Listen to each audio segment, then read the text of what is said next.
So we are really excited to introduce to you both Jenna Lambert and Nicole Borges. Jenna and Nicole are our supports for students in career services, specifically for students with disabilities who require support in transitioning to the workplace. So as Larry had mentioned during the opening, we really do work on student development, and one of the important pieces for us is making sure that after you finish your degree, which right now probably feels like a long time away, that you're thinking about the next step too and getting ready for that step. So without further ado, I'm going to see if I can get Jenna up and running. Jenna, are you there? I'm here, Amanda. Jenna, can you tell us a little bit about yourself before we get started with your presentation? Amazing, absolutely. Hi, everybody. I am so very glad to be here with you today to welcome you and to tell you a little bit about Act to Employ. I've been at Carleton for many years, first as a student and now as an employee, and I am so very glad to be a part of this and to be part of sort of the beginning of your journey with PMC and at Carleton. And so basically what I do, I'll tell you a little bit more about it once we get started here, but I work with Act to Employ, which is a program which allows students to have placement experiences and to build transferable skills through workplace experience at Carleton. Okay. Go ahead, Jenna. It's your show. Awesome. Well, thank you so much, everybody, again. I am so glad to be here with you, and I want to tell you a little bit about Act to Employ to start off. I'm also co-presenting with my colleague Nicole Borges, who's the ACT advisor on campus, the Accessible Career Transitions advisor. She's going to tell you a little bit about accessible career transitions after I've spoken about Act to Employ. If we want to just move to the next slide there. So as I was mentioning previously, just briefly there, basically what Act to Employ does is we offer paid experiential learning placements for students who identify as having disabilities on campus. They are paid, they're $14 an hour. It's not a huge money-making venture. They are part-time as well. Basically what we hope is that you're able to gain some experience, to have that to go onto your resume. Hopefully it's going to be tied to your experiences, to your skills, where we can swing it also to your field of study, so that you're really gaining some valuable experience to put on your resume that can go with you after you graduate. So they are generally 4 months in duration at about 5 to 10 hours per week. The minimum number of hours is 5, maximum 10, based on the wage subsidy that we can provide to employers.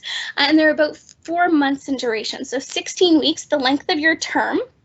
Now, there's a lot of flexibility built into that. We understand things get busy with exams, things get busy with different points in your term. We totally get it. There's lots of flexibility built in. And as the student advisor for Act to Employ, I work with you on a one-to-one basis to make sure that you have the accommodations that you need to be successful in the workplace, as well as along with the PMC, with your coordinators and all of that where it's necessary to make sure that you can be successful both at work and in your studies. We don't want one to take away from the other. So there's always also too, just as mentioned here on the slide, there's possibility for extension. I've had folks who've worked with me since sort of the beginning of Act to Employ.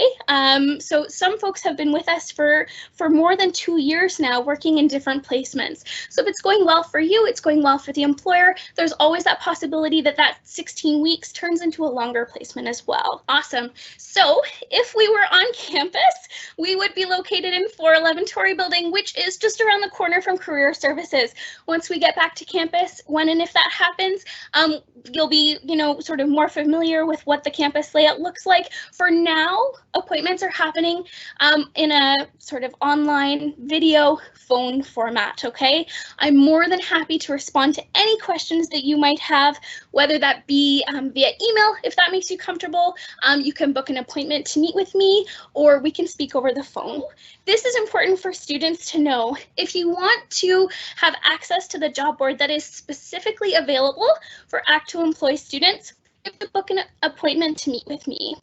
That gives us the chance to meet each other, to speak about your interests, to speak about your experiences, to talk about your skills, to talk about what it is that you might want to do. And if you don't know, that's okay. We'll explore that too. to figure out what it is you want to do and what that looks like for you. But basically, you have to meet with me first so that I can activate you in the system and give you access to the jobs that are available. So you can talk to your coordinator about that, and they can give you some more information and then connect you to me. You're also welcome to email me directly. I'm happy to receive those communications. Awesome. So I got into this a little bit already, but why an Act to Employ placement? Basically, we're able to offer sort of a holistic look at placements for students so that you're really well supported, both from the employer side. So my colleague Amanda, not Amanda B, but Amanda H, works with the employers to make sure that they have all the support that they need to make sure that you're going to be able to be successful as a student in their workplace. So while Amanda's working with employers, I'm working with you to make sure the same is true so that you're able to have a successful experience. And so basically from both sides, the employer and the student side, we want to make sure that it's really well supported. We also can work with you around resume and cover letter building, interview accommodations. We talk about workplace accommodations. What does disclosure look like in the workplace? How, when, and if you should disclose to an employer, check-ins and all of that sort of stuff. And then from the employer side, we do offer a wage subsidy. So that's a little bit of a carrot that says, hey, here's some funding to hire some of our amazing students. So now I'm going to pass the mic, if you will, over to my colleague Nicole Borges. She'll tell you about the ACT program. Thank you so much, Jenna. Hopefully everyone can hear me now. Okay, great. So as Jenna mentioned, I'm Nicole Borges. I'm the Accessible Career Transitions Advisor, or the ACT Advisor for short. I work directly with Jenna, but my role is a little bit different. While Jenna focuses on our ACT to Employ placements, I focus more on career development as a whole. So whether that be jobs through ACT to Employ, jobs on campus that are apart from ACT to Employ, or external jobs as well in the community, I can help you out with that job search and getting ready to job search as well. So as I mentioned, ACT stands for the Accessible Career Transitions Program, and it's a career development support program for students and alumni self-identifying as having a disability. So again, as Amanda mentioned earlier, it seems so far away to start talking about after graduation, but do recognize that once you've graduated, you're still more than welcome to receive some help from us at ACT, and we can help you there, as well as career services. The main difference between the ACT program and general career services is that you'll be able to work with a dedicated staff member as opposed to doing drop-ins with the career services team. So if you do decide to join ACT and get some help with your job search, you'll be able to receive more highly supportive and highly individualized service because you'll be working with a dedicated staff member who is myself. Okay, so you might be wondering what it'll look like if you do join the ACT program.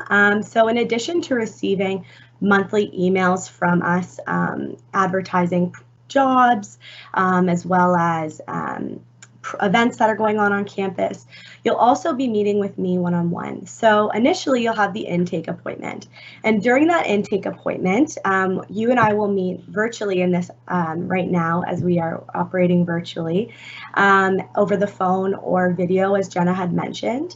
And during that meeting, we'll go through a questionnaire so we can really set goals and objectives within the program. And as these were popping up, you'll see these are some of the topics that we can work on over the course of our appointments. So anything from job search to co-op to cover letters, resume, networking, interviews, LinkedIn, and the last one is workplace accommodations. So any of these topics I can definitely help you out with. So please don't hesitate to reach out. So that's in our first appointment. We'll decide what are the needs, what do we want to work on. So once we decide what those goals are during our first appointment, we're going to have follow-up appointments. That's when we're going to work on these established goals and objectives. We'll discuss how to be effective in each aspect of your job search. So those pieces that I was just talking about, resume, cover letter, interviews, etc. And then at the end of each appointment, I'll typically send you home with some work to do and send you a recap of what homework you should be working on and what to expect. Do know that I recognize that academics is going to be one of your top priorities, and the point of ACT is to really help you out while you are in school. So the goal is that Jenna and I can work with you to make sure that we can really support you as you need to be supported, while also still achieving the other goals as far as academics, well-being, and everything. So we're here to offer another type of support. So if you are interested in joining ACT, so meeting one-on-one with myself for some career development support, or if you're looking for more information about ACT to Employ, I can also help you and get you connected with Jenna. But you can register for ACT by either contacting me by email to book a virtual appointment, completing the online registration form on Career Services website, which we will be linking, as well as asking your PMC coordinator to directly connect us. So you can either email me, you can register online, or you can ask your PMC coordinator to connect us. And then once you've been connected with me, I'll contact you to welcome you to the program, and we can schedule an intake appointment. So those would be your next steps. So this is my contact information. So it's my first name, then my last name. So Nicole Borges at cunet.carleton.ca. I can also be reached at act@carleton.ca, so act@carleton.ca. And as Jenna mentioned, we are not physically in the office right now. We are operating virtually, but if we were in the office, this is where we would be. You might notice here that it says no drop-ins not accepted. We say that because General Career Services accepts virtual drop-ins, so you can get same day or next day support. However, ACT operates completely on booked appointments. So if you are interested in getting started, make sure that you book that appointment by contacting us directly. Perfect. So we can go ahead, I believe, with the question and answer portion of our presentation. You can see our contact information is up here on the screen as well, but we will move forward with any questions. There do appear to be a few. There's definitely some in there. I know Jenna, yeah, so Nicole, there's definitely some in there for them to answer. So yeah, take it away, Nicole. Okay, great. So the first question is, am I guaranteed a placement through ACT to Employ? That's a really great question. I should also direct you, and maybe somebody can put that in the chat as well, but to our FAQ section on the ACT to Employ webpage, which will answer a lot of your questions. And specifically, too, in terms of whether you're guaranteed a placement, we can't guarantee a placement, but we can work with you to make sure that we've, done all the steps necessary to make sure that that's possible for you. So it's really, in terms of the success of placements, we've had a lot of success with students in placements and in multiple placements. And we do have a number of placements that are available each term. Those are filled on a first come, first served basis. So for example, for the upcoming term, we can fill 60 placements, and they're being filled on a first come, first served basis. So if you're interested in that, absolutely get in touch with me. Although we can't guarantee it, we can get you set up, get it all ready. And then hopefully, if not for this term, then it would be possible then to pursue a placement for the next term. We also have a number of different ways that students can engage in placements with us, including working obviously with our online job board, which I'll give you access to once we've had the opportunity to meet, as well as a self-directed placement option, which I'll explain to you in our intake meeting. But basically what that is where students have connections in the community, whether with professors or particular departments, where they might be interested in working. So you have also the opportunity to reach out to folks to potentially create a placement of your own, which you then get placed into. So there's lots of different opportunities, and although there's not a guarantee, we will absolutely do our best to get you in a really valuable placement. Great, thank you, Jenna. The next question is, are any of the ACT to Employ placements online for this term and or future terms? Yeah, that's a really great question, especially considering the environment that we find ourselves in, right? Right now, what's happening is that the majority of placements that we are creating and that my colleague Amanda is working on with employers, they are online. Where they are not online, they're ones that have been okayed basically by the university. If, for example, a student was working in athletics or something like that, those are okayed on a case-by-case basis, and the protocols that you need to follow then become the responsibility of your employer. We're happy to work with you and work with your employer to make sure that those are in place, but for the majority of placements right now, they are being offered online. Great, thank you. And the next question is asking, so how do we get started with ACT? So I'll start first to say how to get started with ACT, and then Jenna can speak to how to get started specifically with ACT to employ.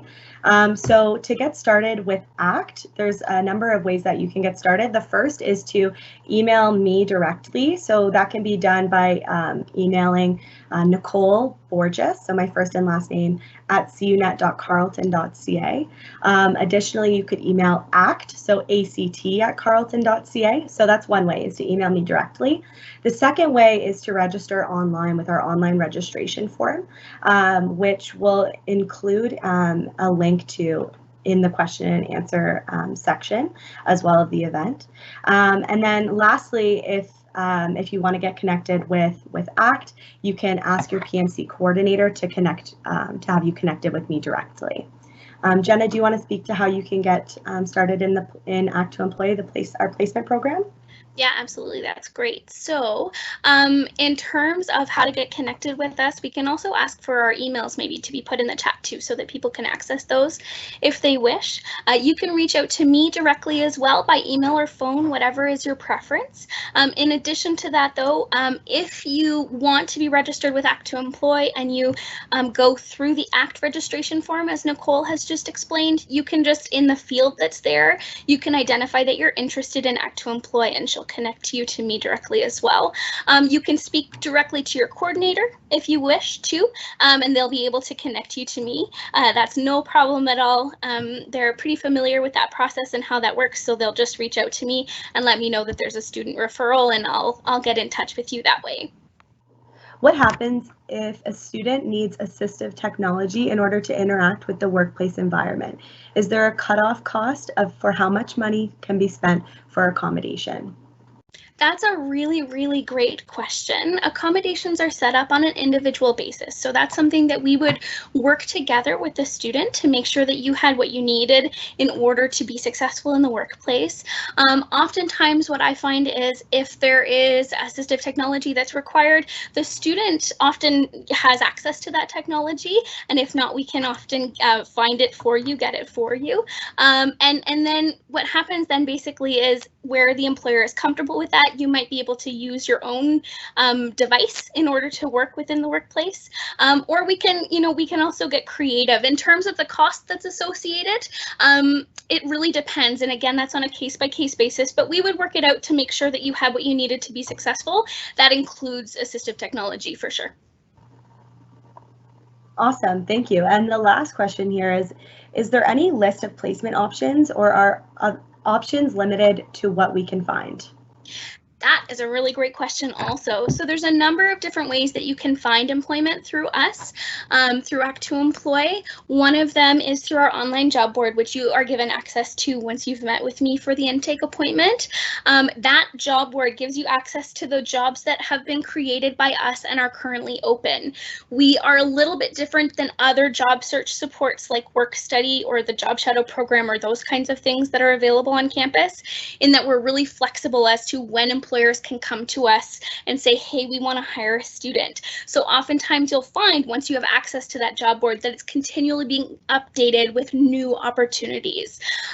So in that way, those opportunities are available to you once you've registered with us, and they continue to be throughout your studies at Carleton. In addition to that, though, you can find other opportunities, such as those that are available through connections that you make on campus. They're really wide ranging in terms of where you can become involved. Awesome. Okay, so lots of questions for you guys. This is so great. I love to see students really engaged in what they want to do for employment afterwards. It's great that, Jenna, you mentioned that there are online opportunities for students this coming semester and to reach out to you. And Nicole, it's also awesome that if students are looking for work outside of Carleton, they can also contact you as well to get some insight on how to navigate that. So I'd like to take the opportunity to thank Jenna and Nicole for joining us today. I know they've got super busy schedules like all of us right now. So it's so great to have them with us. Their knowledge and experience is greatly valued. So thank you guys for joining us today. So before we move on, I'm just going to let you know that tomorrow we will be having, don't go anywhere by the way, tomorrow we're really excited because we're going to be hearing from Professor Motz, who will be teaching you about what's going to be happening in the university classroom, or actually virtually in the university classroom. So Professor Motz is going to tell you what to expect in your classrooms, from your professors, from your teaching assistants, and how to navigate all of that. So don't miss Professor Motz. That starts at 1 o'clock tomorrow as well. Just like we started today, Professor Motz is going to have a video, and then he'll be available for questions and answer afterward. Following that is probably one of the favorites at PMC orientation, which is the student panel. So you get to hear from us today and tomorrow and from our affiliates, but what's really exciting is you get to hear from some upper year students, and they're upper year PMC students. So you'll have the opportunity to hear from 4 students what their journey like in university has been, and you get a chance to ask somebody you know, what their experience has looked like here. So don't miss that. If you do miss that, we will be recording, but we love to have you live because your questions make this interesting, and let us know that people are out there. So we're going to take a quick break. There's going to be instructions published in the live question area, because we're going to be providing you to a link for our mini fair. So our mini fair is where you're going to get to hear from the other student services that were mentioned in the PMC 101. We're going to have people from the Awards and Financial Aids Office there. I believe there's even going to be the CSAS representative, as well as the ever famous Therapy Dog program. So I wouldn't want you to miss out on that. So as I said, you're going to see a link now in the published section, which will take you to another live event for the mini fair. And that's where all of our student service people are going to be to tell you a bit about their service, and to invite you to connect with them. One of the things that is always great about Carleton is our sense of community. Once you become a Raven, it's really hard to let it go, let's say, because we all really like to support one another and like to support our students in making sure that your experience is the best one that you can have in post-secondary. So we'll see you in 5 minutes. So we're going to wrap up this live event. You'll see us fly away now, but do click on the live link to enter the event for the mini fair in the published section. And I believe that is everything on this end. So we'll see you very quickly in 5 minutes. We'll leave that link up there for you, but feel free to leave this area, click on the next event link, and we'll see you over in the mini fair section. Thanks, everyone.